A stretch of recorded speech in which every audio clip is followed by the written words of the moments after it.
Most people go to work with a fundamental misunderstanding of how the world operates. They believe that competence is the only currency that matters. They think that if they work harder, stay longer, and remain quiet, the system will eventually reward them. That belief is not just naive. It is dangerous. In the high-stakes simulation of professional life, power is never given. It is perceived. If you are not being promoted, if you are being ignored, or if you feel like a gear in someone else's machine, it is because you are playing by the wrong rules. In the next 10 minutes, I will show you how to re-engineer the social dynamics of your workplace. I will show you how to ensure you are never the prey, but always the predator at the top of the hierarchy. We are going into the architecture of power itself, through psychology, framing, and the strategic use of silence. By the end of this video, you will have a specific, psychological blueprint to dominate any room without ever raising your voice. Welcome to the top of the hierarchy. I study competitive systems, from advanced biological ecosystems to the cold logic of AI simulations. Across every system in nature, leadership is decided long before anyone speaks. In the predator simulations I run, the alpha doesn't bark. The alpha moves with a terrifying efficiency that commands respect without a single sound. In your office, the rules are exactly the same. The people at the top are not there because they work the most hours. They are there because they understood the invisible lines of authority. Let's break down the 4 pillars of professional dominance. The first fatal error most people make is over-explaining. In social dynamics, the person who talks the most is almost always perceived as the person seeking approval. Think about the last high-pressure meeting you attended. Who was the most nervous person in the room? It was the person talking fast.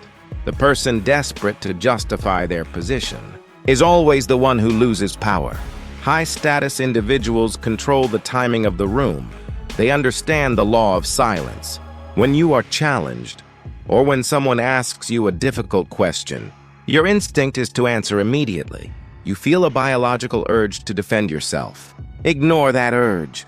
Instead, pause. Count to 3 in your head. This 3-second silence signals that you are not reactive. You are not a prey animal startled by a noise. Silence creates a psychological vacuum. Humans hate vacuums. They are biologically wired to fill them. When you stop talking, the other person will feel an overwhelming pressure to continue. They will ramble. They will reveal their own insecurities and weaknesses. By holding your tongue, you force the other person to run your code. Imagine a negotiation where you state your price and then simply stop.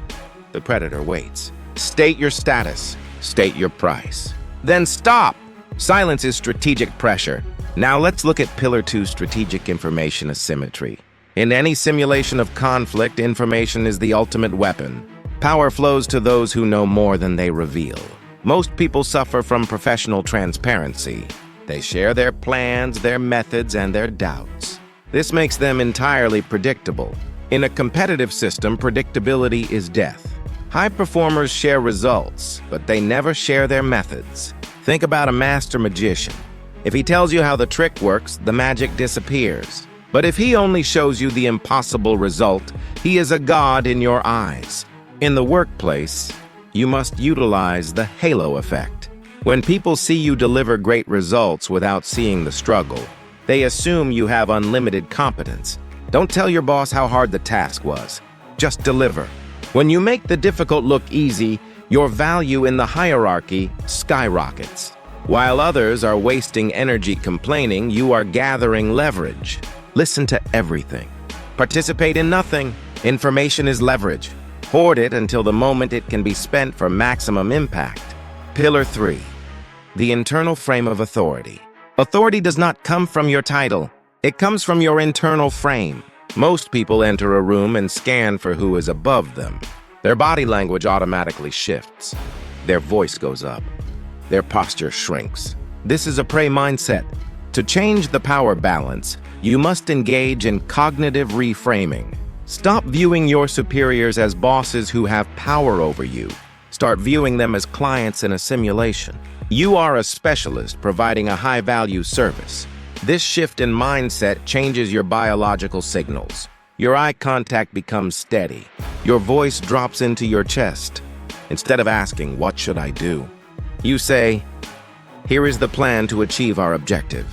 When you provide the solution, you become the de facto leader of the interaction. If you don't doubt your position, the people around you will stop doubting it too. Control the frame, and you control the hierarchy. The final pillar is controlled unpredictability.